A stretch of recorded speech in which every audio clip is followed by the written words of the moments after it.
Welcome to another in our series of Kehillat Israel podcasts. This is a recording of Rabbi Amy Bernstein's weekly Friday morning Torah study.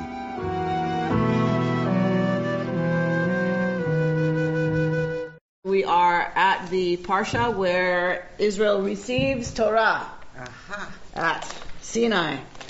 We've been coming out of Egypt, we've been crossing the sea, we've been doing some journeying, and we come to Parshat Yitro.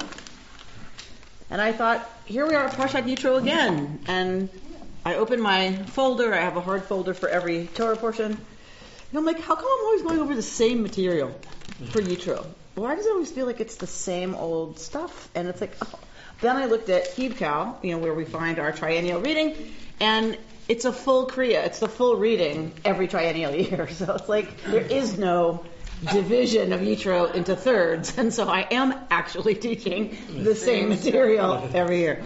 So that means that we get to just kind of, Bert says because I'm the rabbi, I get to pick where it is that we jump in. So we're not reading on the triennial cycle for Yitro because the whole thing is read every year. That generally means it's a shorter parsha. For a shorter parsha, they don't break it up because then you'd have a third that really didn't have enough meat in it. We're going to look then at, chapter 19.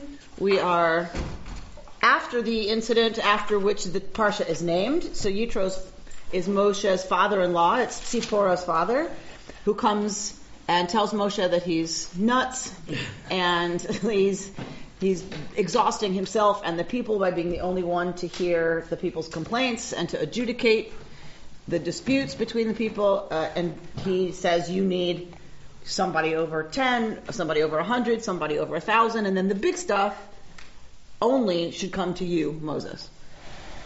That's chapter 18. Chapter 19, we're at the third new moon after the Israelites have left Egypt, and God calls to Moshe to come up to the mountain, and God is going to explain what's to happen. So we're going to look at chapter 19, verse 7.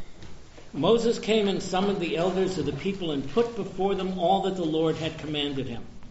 All the people answered as one, saying, all that the Lord has spoken we will do. And Moses brought back the people's words to the Lord. And the Lord said to Moses, I will come to you in a thick cloud, in order that the people may hear what I speak with you, and so trust you forever after. Then Moses reported the people's words to the Lord, and the Lord said to Moses, go to the people and warn them to stay pure today and tomorrow. Let them wash their clothes, let them be ready for the third day. For on the third day the Lord will come down in the sight of all the people on Mount Sinai.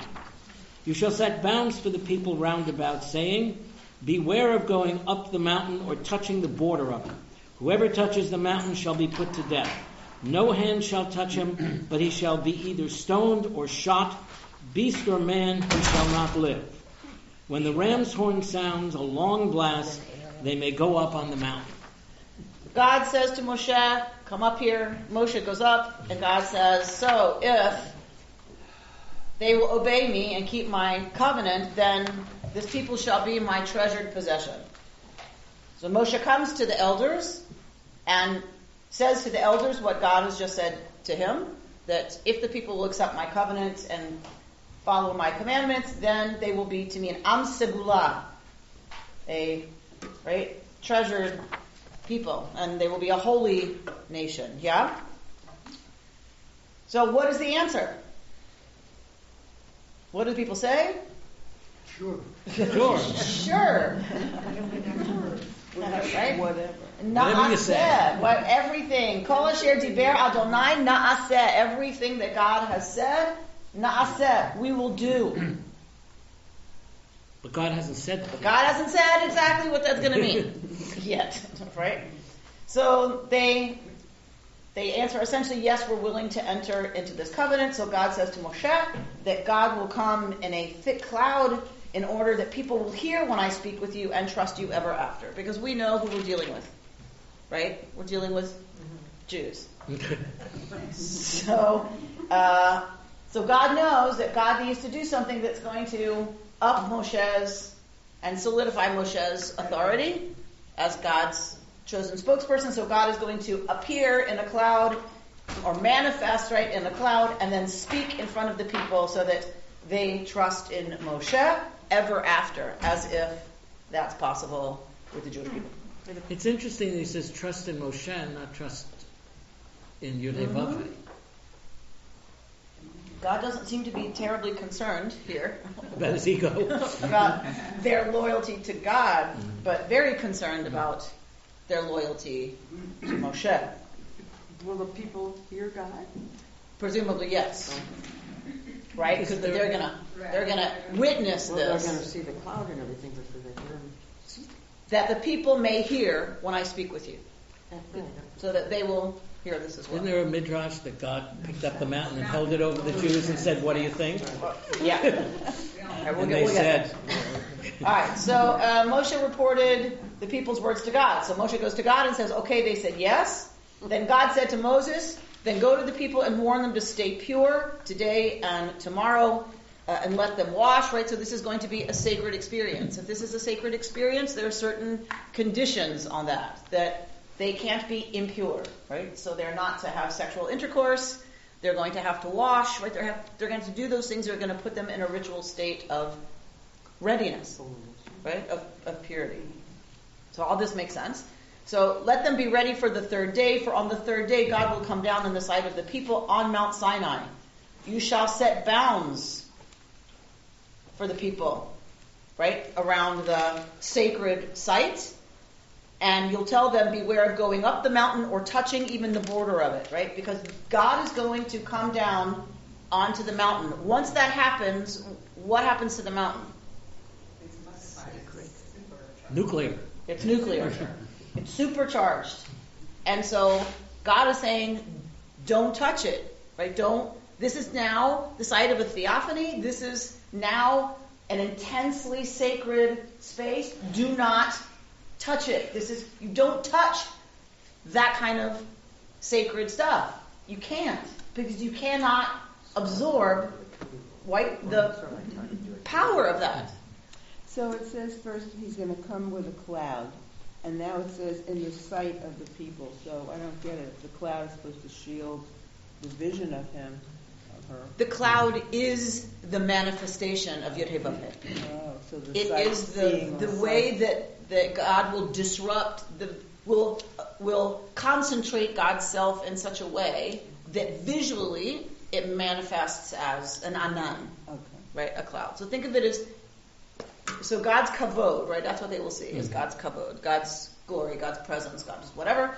And so I like to think of it as like looking through the gasoline of your tailpipe, right? Like you still see everything on the other side, but it's kind of distorted, Maybe. right? Because there's something there, gas, or whatever gas emissions. But you don't see those. You see the distortion in the visual field that it causes. So for me, it's something like that. That the anan is not God. The anan is God's concentrated presence, kind of disrupting, right? You're changing the atmosphere, if that makes any sense. And God was physically leading them with a cloud. We had that last week. And a pillar of fire. And a pillar of fire. And now we have the cloud not as a physical leading, but as a moral leading. Beautiful midrash. God is warning the people then here. It's not, Yes. Watch out. Yes. be very careful what you touch. Oh yeah. By Right? the way, I know this is crazy, but it says but he shall be either stoned or shot. Yeah. Because the What law is is shot? don't. In this Oh, no. bow and arrow. Arrow. And this Not is guns. the first time we've seen this. Gun control. Don't touch this. That's right. Don't touch it. It's a common theme. If you're going to accept my covenant and follow my commandments, commandment number 1, Listen to me. listen to me. Don't touch the mountain. Because I said so. Because I said so. And because I will be there in a different way, and it is now sanctified, and you regular people may not have contact with it. We, of course, are going to see this more clearly when we see the Mishkan, when we see the tabernacle, and later, of course, where it's actually happening in Israel is the temple. Right? That there are different roles and different ways of interacting with the sacred for different people. And that's still part of why women are not allowed to touch the wall where the men Correct. Correct. Wait, I'm sorry. Say that again. The women's wall movement, Yeah. the women are not allowed in the same segment as the Right. men.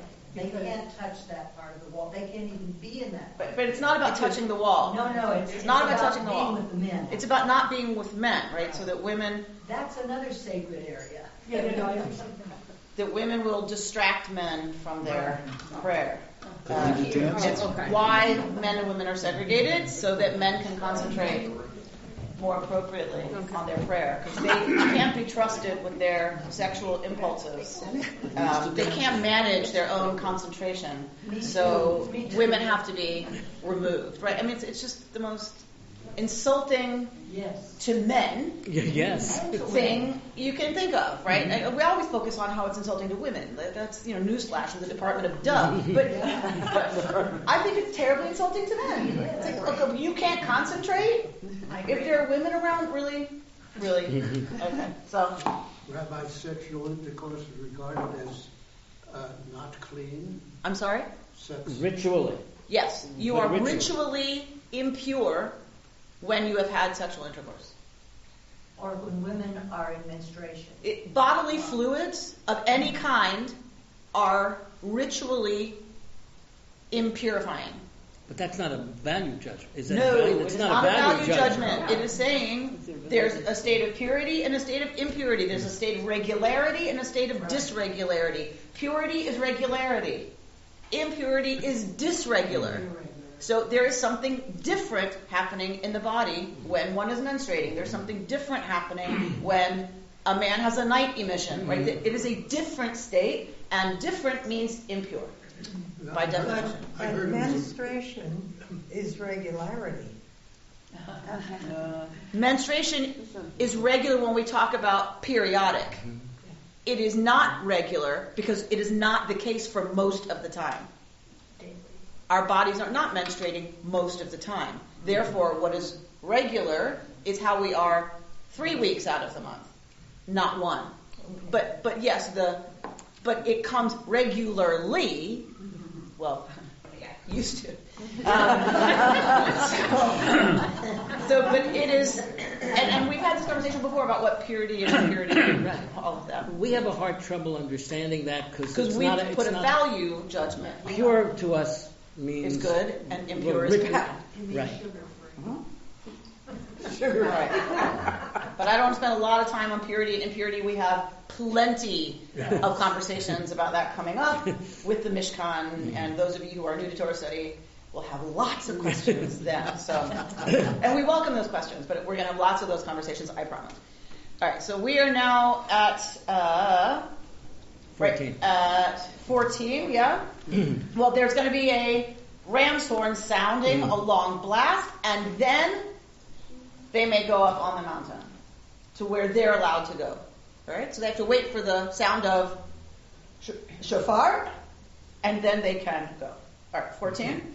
Moses came down from the mountain to the people and warned the people to stay pure, and they washed their clothes. And he said to the people, "Be ready for the third day. Do not go near a woman." So, who is he talking to? The men. All right. We assume. And maybe a few women. I don't know. I assume things haven't changed up. On the third day, as morning dawned, there was thunder and lightning and a dense cloud upon the mountain and a very loud blast of the horn, and all the people who were in the camp trembled. Moses led the people out of the camp toward God, and they took their places at the foot of the mountain. Now Mount Sinai was all in smoke, for the Lord had come down upon it in fire. The smoke rose like the smoke of a kiln, and the whole mountain trembled violently. The blare of the horn grew louder and louder. As Moses spoke, God answered him in thunder. The Lord came down upon Mount Sinai on the top of the mountain, and the Lord called Moses to the top of the mountain, and Moses went up. The Lord said to Moses, "Go down, warn the people not to break through to the Lord to gaze, lest many of them perish. The priests also, who come near the Lord, must stay pure, lest the Lord break out against them." But Moses said to the Lord, the people cannot come up to Mount Sinai, for you have warned us, saying, set bounds around the mountain and sanctify it. So the Lord said to him, go down and come back together with Aaron, but let not the priests or the people break through to come up to the Lord, lest he break out against them. And Moses went down to the people and spoke to them. All right, so we're going to go to your midrash. On the third day, as morning dawned, there was thunder and lightning, and a dense cloud upon the mountain, and a very loud blast of the horn, and all the people who were in the camp trembled. Moses led the people out of the camp. We're looking at verse 17. Vayotze Moshe et ha'am likrata Elohim, and Moshe led the people out likrata Elohim to greet God. Min hamachaneh, from the camp. Read, are you with me? Yes. V'yityatzvu. So this is that word nitzav, to be firmly planted like a monument, right? V'yityatzvu, and they were planted there. What's the next word, Rita? Betachtit. Betachtit hahar. Sounds like inside. So they are planted tachat. Under. This is your tachat. Your tuchis comes from tachat. This is your underneath.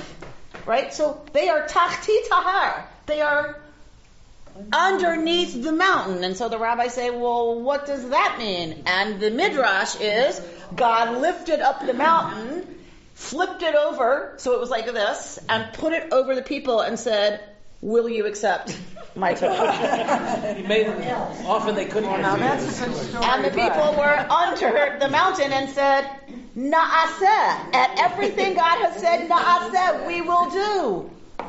Or else. Right, that is the implication. As they are tachat hahar, they are under the mountain. How could that be? Well, because God lifted it and said, what do you think? Who's blowing the Would horn? you like to make with me a covenant? Who's blowing the horn? Right? Presumably, we don't know. Amy, does shofar mean horn even when it's on the ram still? No. Okay, so it's a ritual horn. It's not a shofar until it's off the animal. Okay. It's not a horn. It's a trumpet, or it's a ritual instrument. Right, and I don't think the word shofar is used here. You used it. And I used it. just wondered if... Correct. There. Let me see. Where are we? So, verse 13. It does say shofar. Where's Here it's off the ram. Lo tigabo? The kol shofar chazak. Oh yeah, I don't see it. Shofar Hazak. Right. 16. It's the middle of Oh, verse 16. 16. Middle of verse 16. Helps to be in the right verse. Yeah, the kol shofar chazak, right? The voice, the sound of the Strong. of the shofar, being used to make that sound. and it's going to be a strong, huge blast, right? All right. With regard to the midrash of turning the mountain over and put it over your head, I don't know about anybody else, but I find that very dramatic. So, right. So, Dramatic. But my point is this, that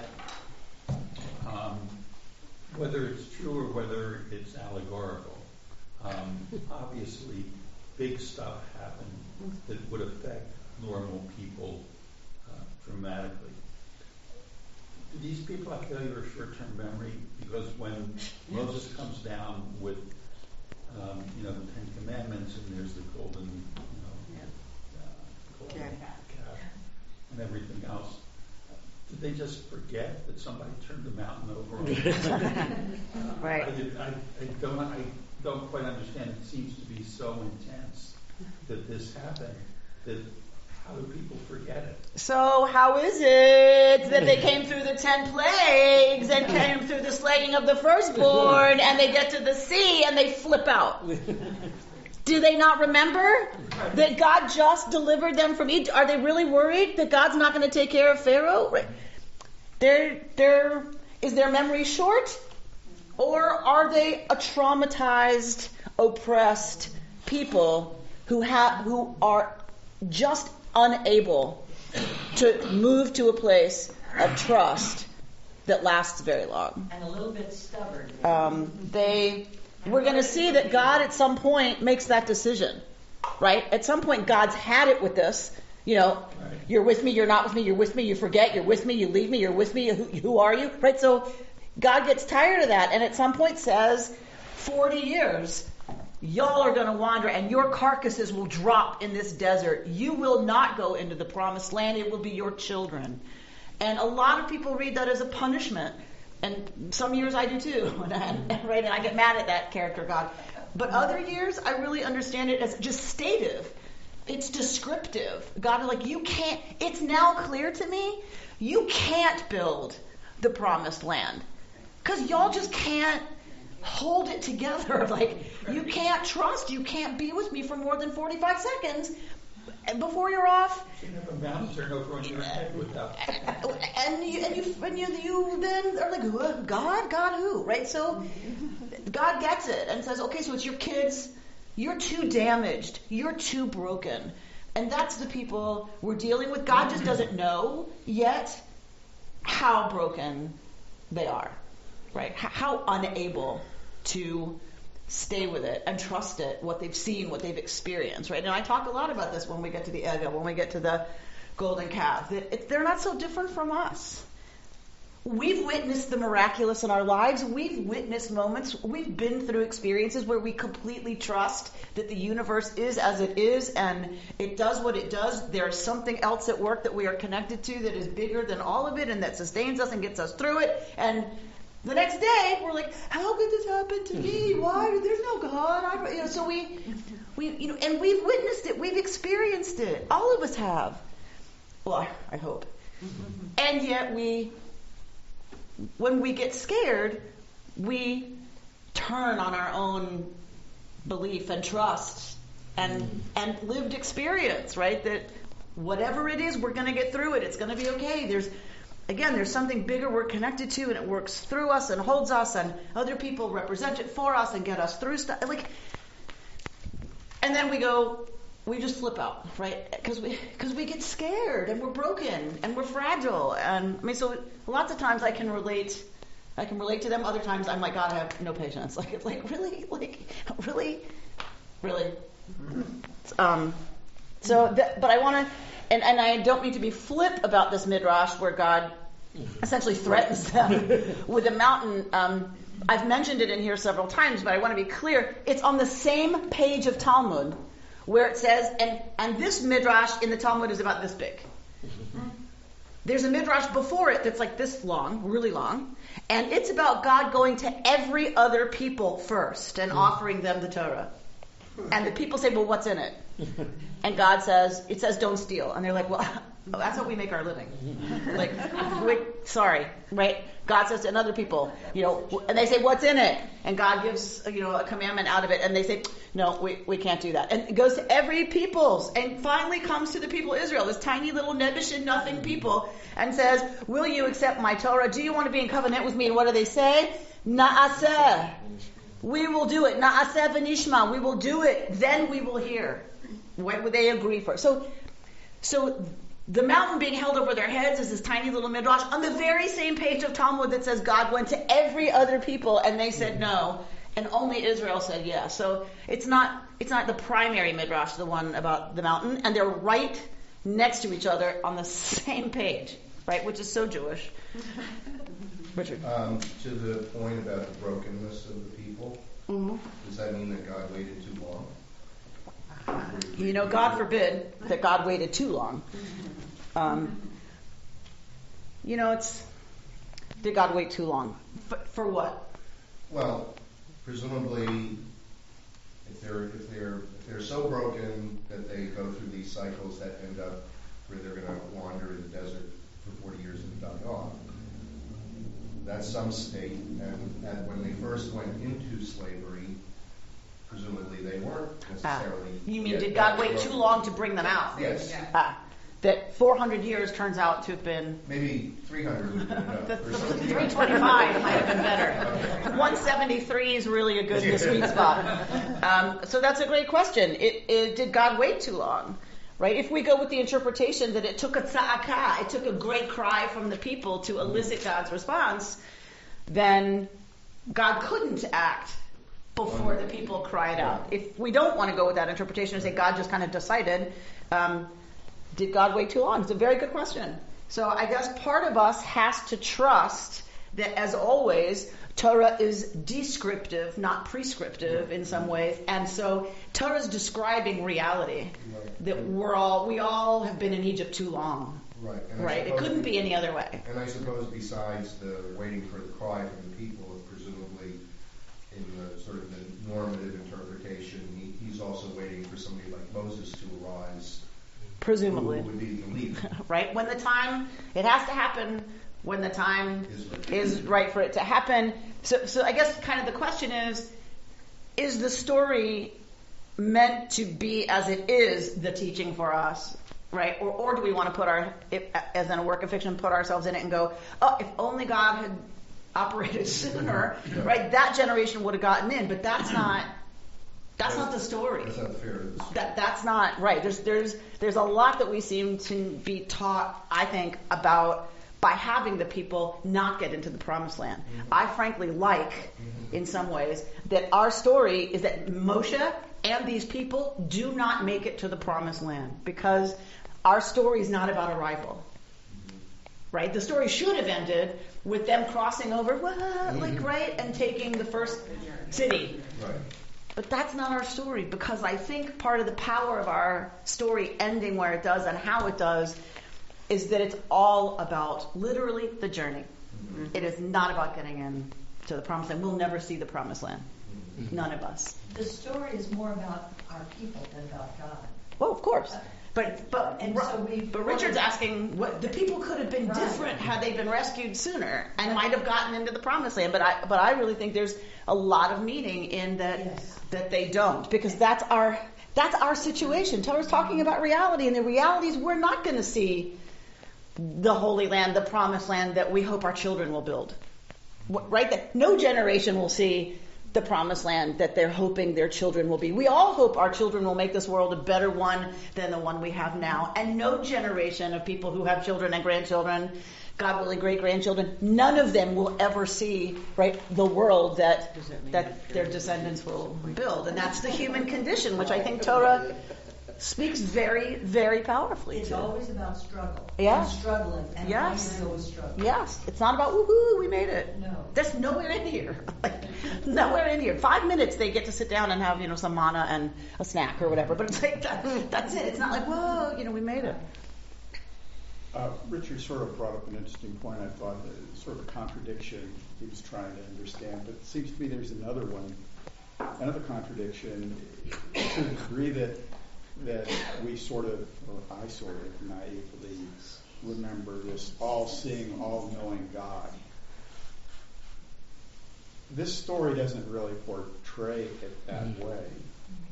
Really? Did he really foresee that the people were going to choose to behave in this way, or did he? Is it really the story really more about us? We behaved in this way, and there were consequences.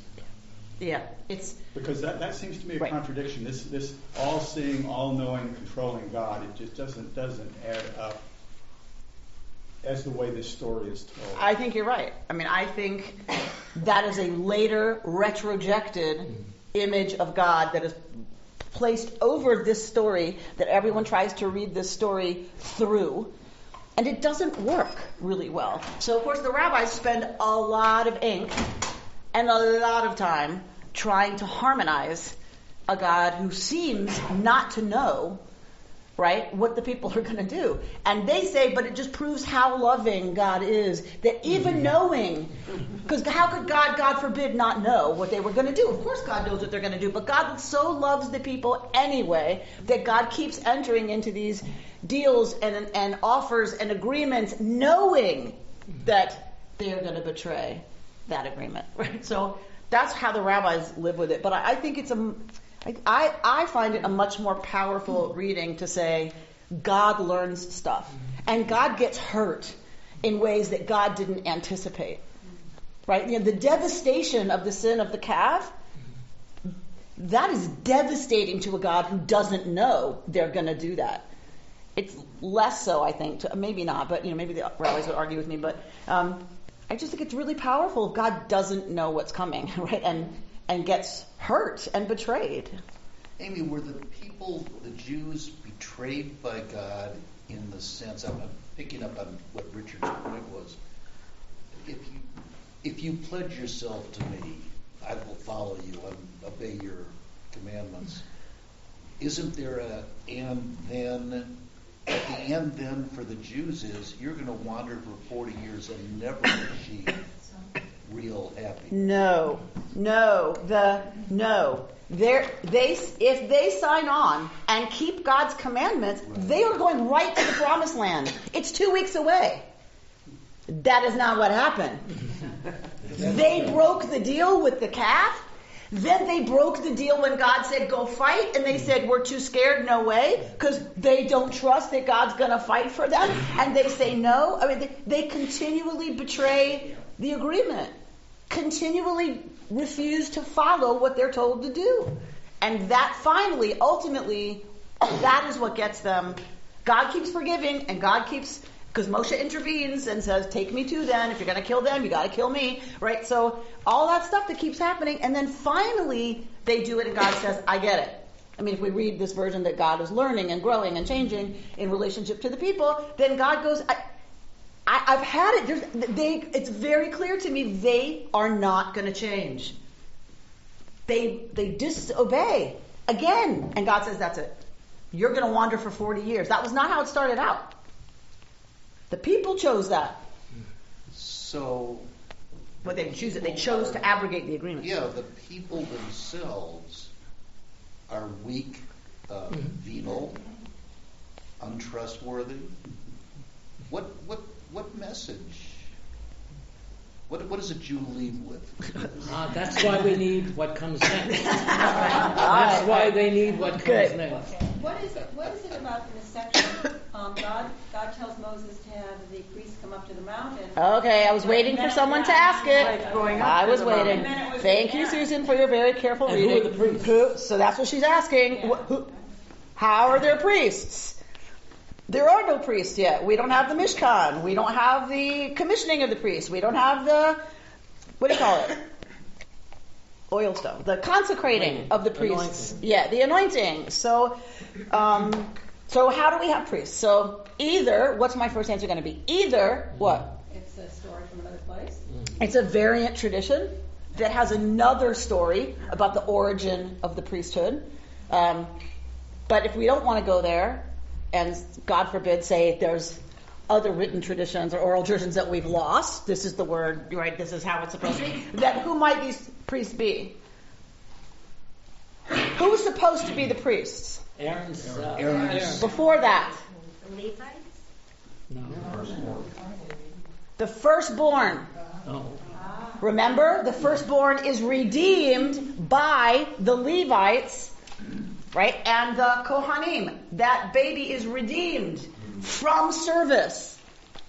Right? Pidyon haben. Right? The redemption of the firstborn is about every firstborn is consecrated to God. Right? Because they were spared in Egypt, but also the firstborn of the animals, the first fruit of the trees. All of that is God's. Kol Peter Rechem, everything that opens the womb belongs to God. But like the Israeli army, not the best thing to have just the firstborn be the ones that are going to be your priest. Better to have a priestly class, right? Every Israeli serves in the IDF. Well, the IDF is like, maybe not the best idea, right? Some of the people we have to train and feed and deal with who do not belong in the military. So the firstborn are redeemed by the Kohanim, by the priests, yes, who take their place as the priests. So if you want to deal with it that way, then the priests are the firstborn, meaning the firstborn who were designated to serve as priests when there's a Mishkan. You pick. Yeah, but then it goes on. God is saying to bring the priest should come up to the mountain, and then Moses says to him, "But no, you didn't tell us that." So why is it that God didn't get it right? So, God forbid, God didn't get it right? God forbid. So remember we've talked about, how do we talk about a theophany? How do they represent in writing the experience of a theophany? Confusion. It's confusion. It's up, it's down. Tell the people to come up. No, they're not supposed to come up. Well, are they supposed to come up? Yes, they're supposed to. Like, it's not normal. It's all kind of like, right? It's a literary device in order to communicate the disruption of normality that happens at a theophany. A lot of people. It seems to me that one of the things that I've learned here is that what you're reading in terms of a contemporaneous story that's actually happening is actually written hundreds of years afterwards. Thousands. It's a little bit like the Gospels, and how well can you remember what happened 400 years ago? Yes. There's a similar thing here. So a lot of this, there's a lot of interpretation that is stitched into this writing because it's being written hundreds of years after it's supposed to be. So I'm going to push it further. That's great that you're already in this class, long enough to go, oh, right, this is not being right. This is written with, but I'm going to push it further and say it's not just written hundreds and hundreds of years after the event. This is a mythological event, Exactly. right? And yes, there's hundreds of years of the story being told in different ways, in different places, and a redactor sits down with those and has to put it together into this. But I want to be clear that it's not like, okay, so here's what happened, and then there's a lot of interpretation. What happened? Did George Washington cut down a cherry tree? Right. So this is a mythic moment, right? And as I brought for you last year, I should have brought it. Michael Lerner, I believe it is Rabbi Michael Lerner, has this wonderful piece about what is this? If we don't believe in a God that descends on a mountain, that we don't believe a God actually came down on a mountain and spoke to a guy named Moses, and this is the result of that. If we don't believe that, what happened? Right? Because most of us in this room believe it's important to study this moment because this moment is for us a mythically true experience. So then what does that mean? Right? And a lot of people are like, oh, so then what should this mean to us if it's some guy just sat down and wrote it? And blah, blah, blah. So all of that. And Michael Lerner has this wonderful piece, and it's called Something Happened. Right? And that's all we know. Those of us who are progressive Jews who don't believe, right, like I said, that a deity came down and gave these words, if we believe, but yet it is a sacred text, it's because something happened, and this is the Israelite side of the record of what happened. Yeah? Which is the most profound way I can express why this to me is a sacred text and a sacred conversation. And it's fed through the soul of Jews over a long period of time. And the interpretation continues. Right, it came through a lot of different people, but it's, as you said, it's our story. It's our story. And something happened. Something happens when we show up at Sinai. Something happens when we heed the call to covenant and to relationship. So how do we teach the children in It's religious really school? hard. I mean, suddenly there is no Santa Claus, or suddenly It's really hard, and I feel like I should turn off the microphone. I don't think we have a good answer, and I don't think anybody does, and I don't think any Jewish religious school does. I really don't, because I think you can't teach mythology to 4-year-olds who are very much about concrete reality. You can tell the story, but you can't say, well, we don't really mean that God came down. We don't really mean God spoke. We don't really mean, it's an idea. Like you can teach them the story, and then you have to trust that you have them long enough in conversation that they have that mythic moment in their minds and hearts, and we layer on top of that what that means for us. I think that's how it always works with mythology, with children, right? That you teach them the story lives in them. It lives in them as a metaphor as well as, okay, this actually happened, right? And you work with the metaphor in them for the rest of their time with you. What we don't get is time with them to stay in the conversation. We teach them the story and we don't talk about it again, because then we're doing Jewish history, and then we're doing Israel, and then we're doing early Zionism, and then we're doing the holidays, and then we're doing your bar mitzvah prep. We never revisit the story. I won't say never. We don't consistently revisit the story as they mature and as they developmentally change. We don't bring the story to their new appropriate developmental stage. In order for them to mature, most Jews have a pediatric knowledge of Torah. And I do not say that as a criticism of the Jewish people. It's a criticism of what we've committed to as a Jewish people in terms of bringing our kids, schlepping our kids, making them come, making it interesting, living it in our homes. Ask me what my kid knows about this. Well, as a pediatrician, I won't take offense at what you say. Harold? However, I think that what happens is what you're seeing here, which is a struggling with certain questions because of the pediatric exposure to what went on, and then not going further into it. Right. And since that doesn't happen, people are stuck with, I don't believe that happened, so why should it have any value if it's not true, quote unquote true? Right? And so our job as educators, and thank God every single one of you chooses to be in this room, right? Because then our work is to say, okay, what does true mean? Something happened, and something happens every day. The voice goes out from Sinai. Even the rabbis say this, Hayom.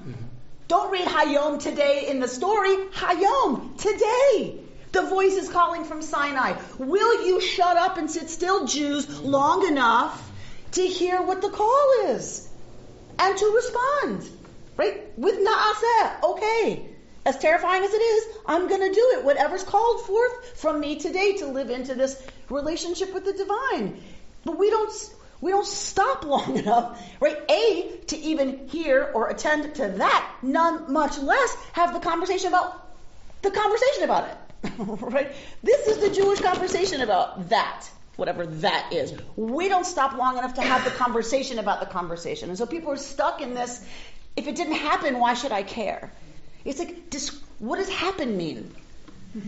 Right? Does it mean it happened to a certain people on a certain day in the year 1253 BCE? Is that the only thing that makes it valuable?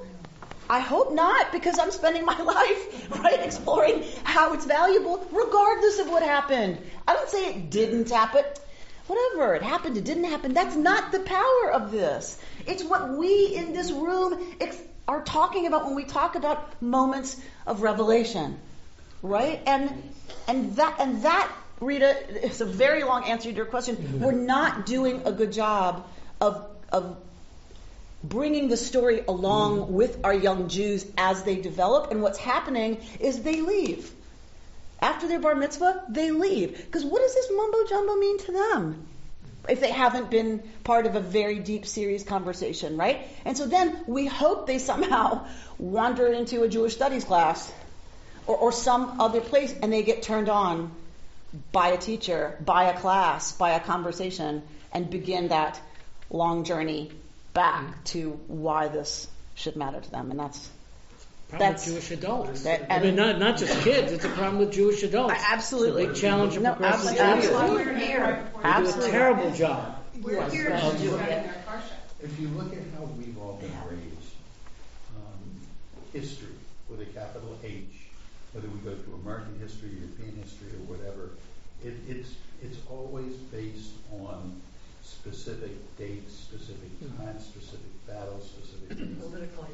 And there's basically people who have written contemporaneously about these sorts of things. We're approaching what we're talking about here as history, quote unquote, when in fact it's likely not history in the same way. And that's why we're struggling. Right, we're conditioned to reading it as history and trying to value it on the same list of criteria that we evaluate historical texts, right? And that is not the importance of these texts for most of us. Regard it as metaphor. Correct.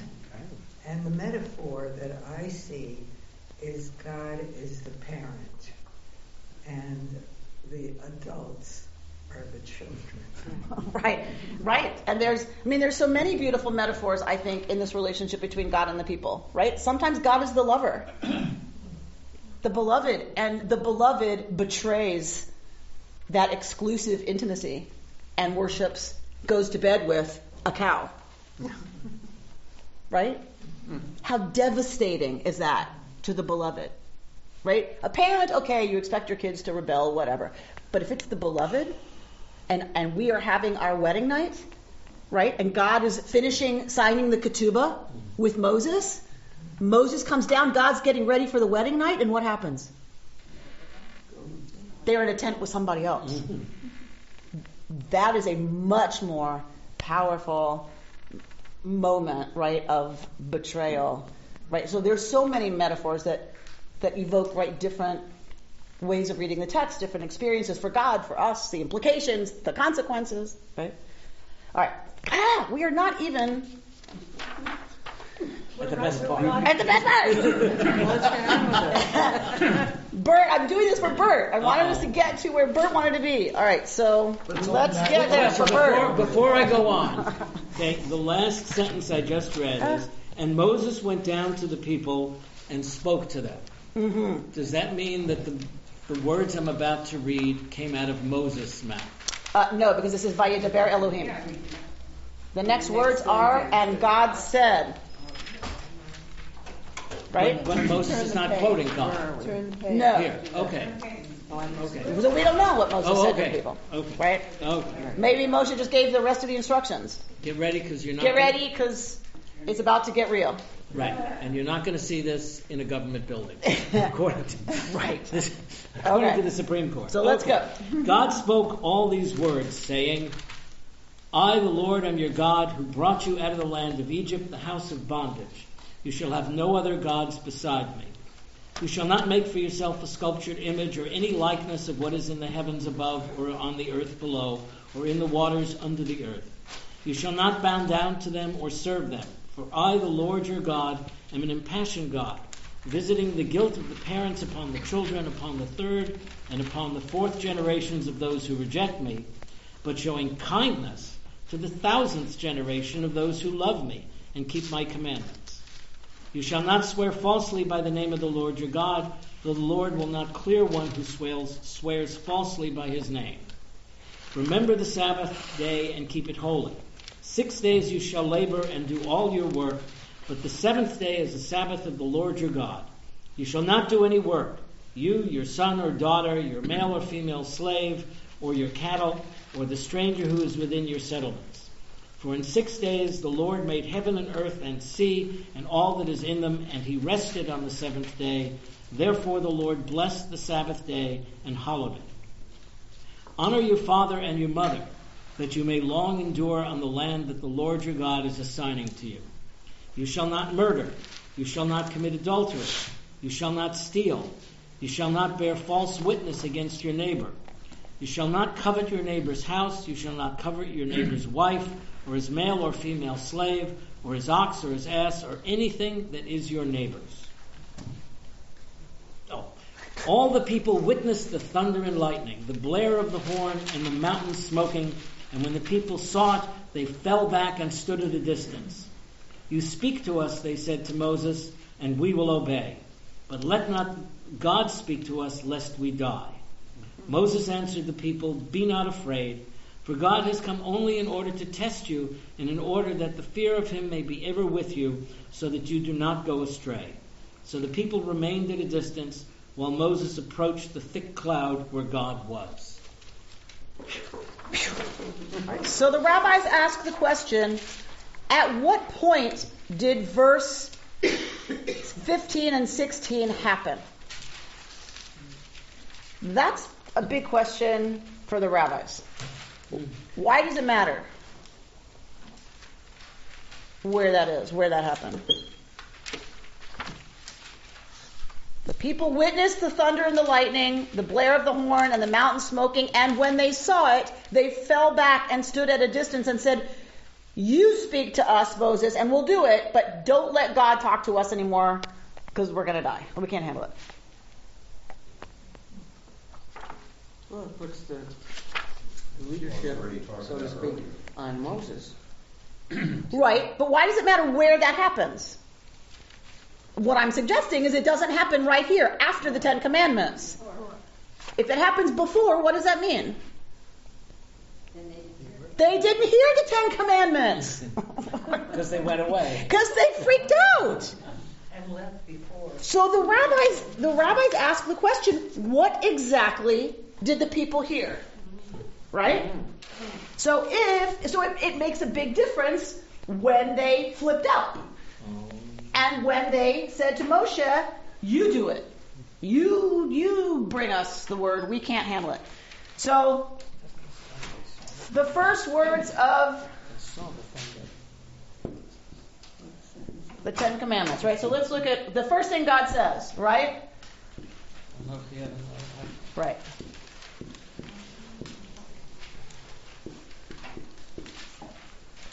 Why do I try to print? I really don't understand. All right, so the first words, Anochi, Adonai, Elohecha. All right, these are the first words of the Ten Commandments. All right, so first of all, that's commandment number 1. What's commandment number 1? I am Yud Hey Vav Hey, your God. Commandment number 1. All right, so there's a midrash that says the people only heard that commandment, and then they flipped out. Right? They heard, "I am Adonai your God who brought you out of the land of the house of bondage. You shall have no other gods beside me." That's it. That's all the people heard. And then they flip out and say to Moshe, "You go." Some midrashim say, no, they heard the first 2 commandments. Right? They heard, "I'm Adonai your God, blah, blah, blah, blah, and you shall not make for yourself any graven images." Okay, and then the people flipped out. Right? Other midrashim say, they heard only the first 2 words of the whole thing. And another rabbi comes to argue, no, it is not the first 2 words that they heard. All the people heard was the first word, and they freaked. God just spoke Anochi, and the people flipped out, right, and said, "Moshe, you go." So all they heard was Anochi, I, and they freak. But there's a beautiful midrash that says, all they heard was the first letter of Revelation. What is the first letter of Revelation? Aleph. What sound does an aleph make? So what did the people hear? Nothing. People heard silence. Revelation happened for the people in silence. That's where they confronted the divine and flipped out.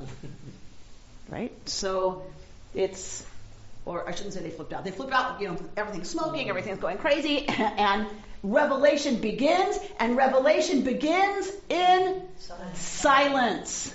Right? Anochi, I am Adonai your God. This is what the people heard.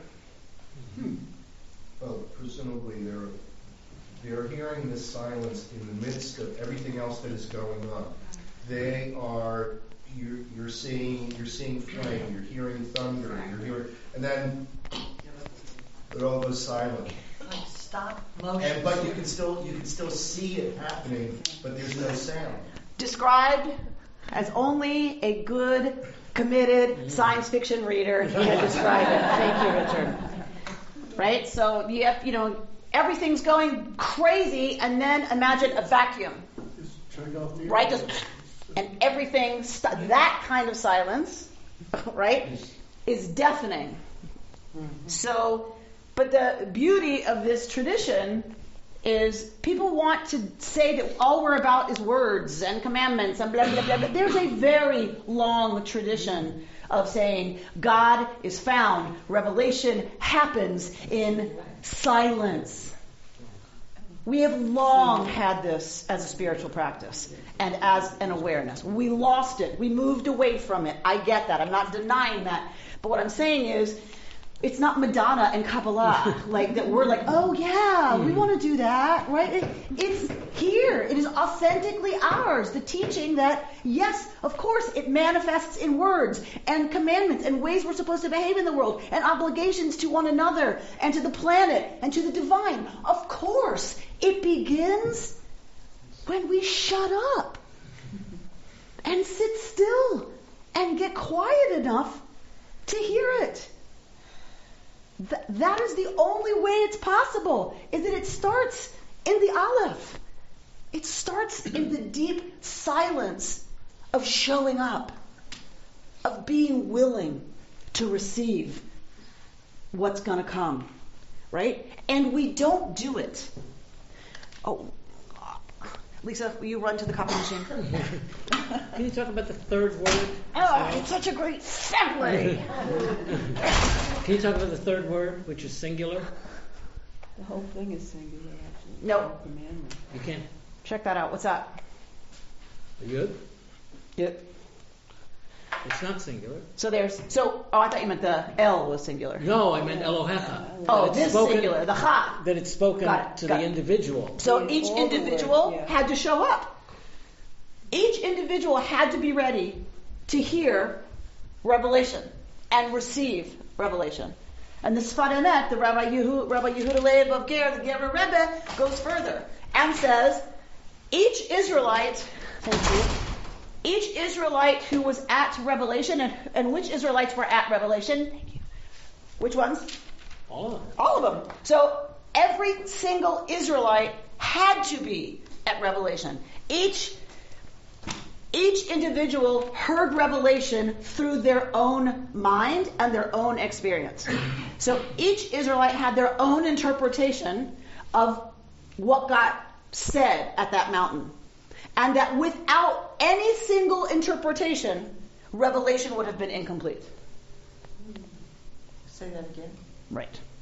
So every single Israelite was at Revelation. Every single one. And it had to be every single one. Every single Israelite heard God and heard what God said through their own lens, their own experience. So it was different for every single one of them there. Nobody heard the same thing. And had one of them been missing, revelation would have been incomplete. Because that interpretation was necessary for revelation to happen in its fullness. So what are the rabbis saying? What is Rabbi Yehuda Leib of Ger saying? He's saying every single one of us has to show up and take in Torah through our own lens, our own brokenness, our own arguments, our own, I don't even want to hear any, our own loving it, our own moments where metaphor is so beautiful and so powerful. We each have to show up ready to fully engage, or revelation remains incomplete. Our interpretation of Torah is necessary for God's revelation to be complete. That puts a whole new spin on the obligation of Torah study, doesn't it? Right? Not that you're a bad person if you don't do it, Cecile. Right? That's on you. Rather, God's revelation cannot be complete until Cecile takes it in, right? And interprets it through her own unique experience and her own lens and her own soul. That is a whole nother way of talking about the obligation of us showing up. The movement, the organization, the central organization of the Reconstructionist movement has changed its name. It is no longer the Reconstructionist Rabbinical College, and the Reconstructionist Jewish communities. Is that what it was? The Reconstructionist Jewish Reconstructionist communities. So that was the lay arm, the synagogue arm, and the seminary arm was the Reconstructionist Rabbinical College. That's a very long name for an organization, right? Reconstructionist Rabbinical College, Reconstructionist Jewish communities, right? How do you sign on to a petition with a name like that, right? So the name had to be changed of that organization. The name has changed now to Reconstructing Judaism. deeply rooted, boldly relevant. So, reconstructing Judaism. Why am I bringing that up? Because the movement has decided to name itself what we think is actually our obligation, is to reconstruct Judaism. We are reconstructing Judaism every time we show up ready to open ourselves to these words, ready to open ourselves to these ideas, ready to listen in silence, which we're going to do in a little while, ready to listen in silence to the call that terrifies us. It is a brave act to walk in this room. Good for you. It is a brave act to walk into this room, to join the Jewish people. Mazal Tov, we have a new Jew among us whose mikvah was yesterday, who's been living attached to the Jewish people, marinating in the Jewish people for decades and decades and decades. We are glad it is finally official. It is a brave thing to do, because who wants to sit in silence or engage with the call to what's actually demanded of us in any given situation, right? Like that's a big deal. The people are terrified. With good reason, says Rabbi Danya Ruttenberg. Right? Because we're a lot more comfortable, really, running around. Right? La, la, la, la, la, la, right? She says that's how we live, in constant frenetic motion. Hurling down the street with lattes and paper cups, moving from office to gym to post-work activities, and then going to bed and doing the same thing all over again. And it's a comfortable place to be, moving from place to place. We can constantly be in quest mode, constantly trying to find the thing that we seek, whatever it is.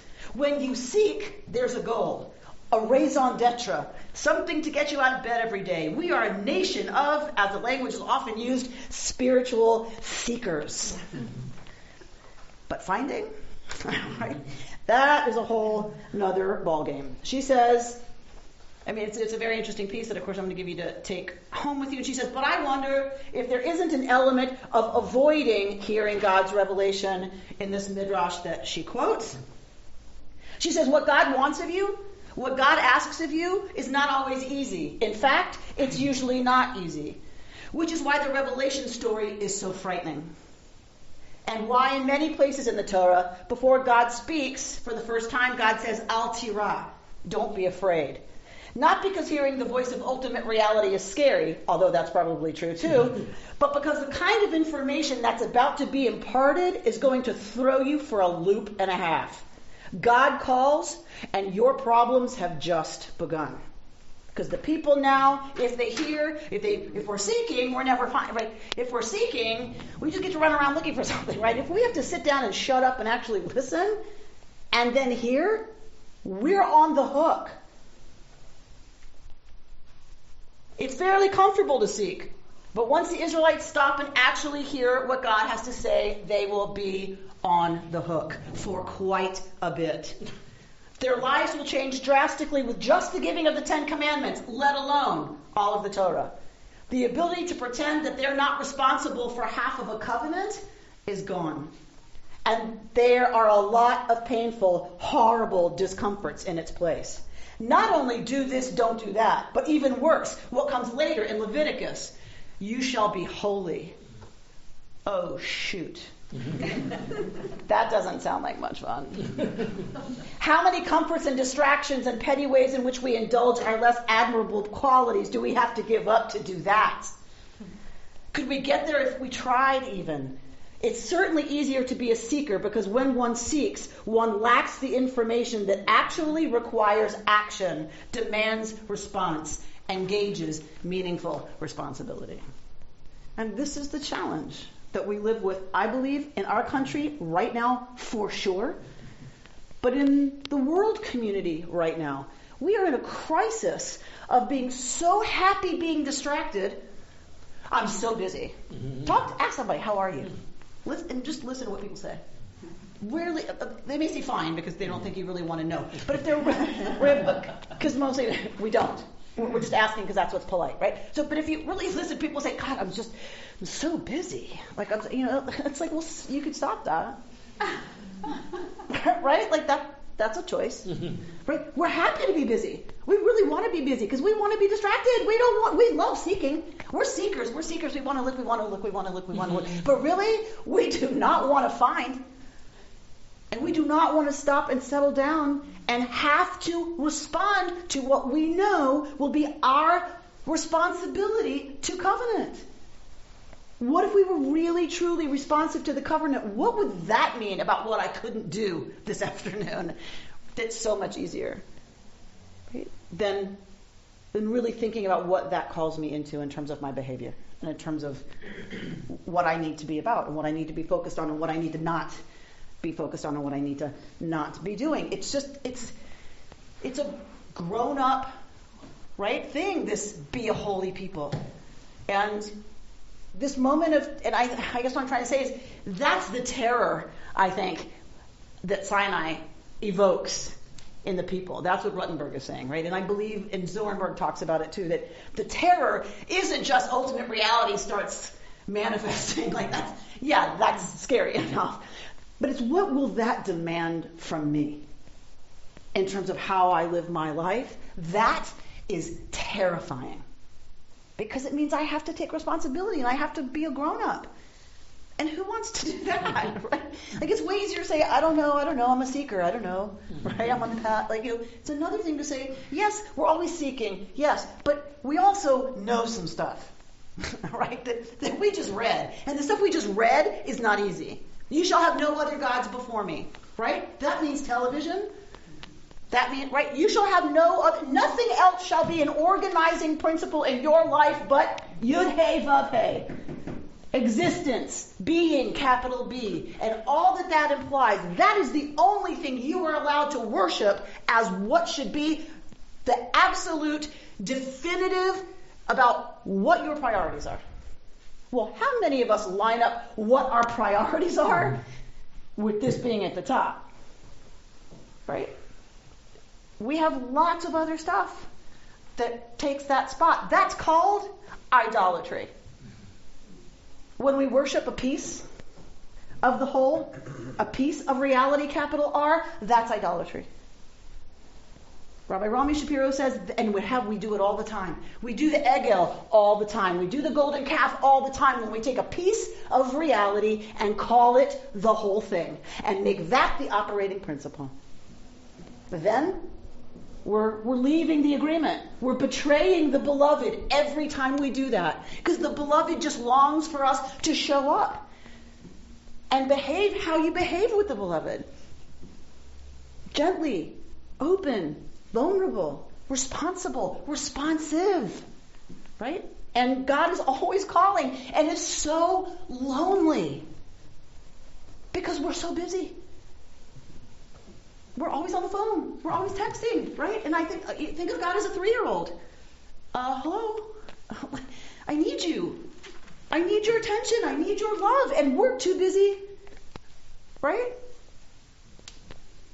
So for me, this terror is real. And the opportunity is here every single day. And the question for all of us is, how do we cultivate responsiveness to the call that's going out right now? And Shabbat, right, is a commandment, because Shabbat is part of the Big Ten, because Shabbat, I believe, is one of the only ways it will happen.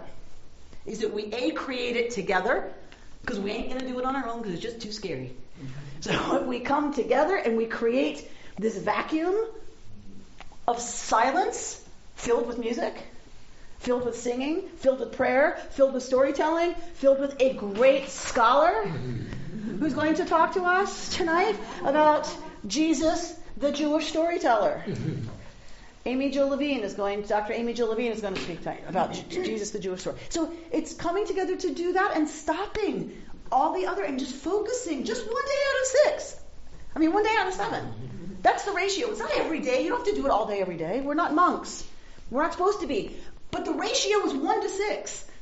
You can do your lattes and running around and do your gym and whatever for 6 days, but 1 out of 7 needs to be focused on this.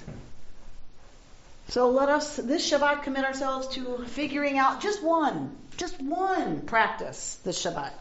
One that will bring us closer to the place where we can truly be responsive to the call of Sinai, which goes out every moment of every day. Shabbat Shalom. You've been listening to Rabbi Amy Bernstein's Friday morning Torah study from Kehillat Israel in Pacific Palisades, California. For more information, go to our website, www.ourki.org.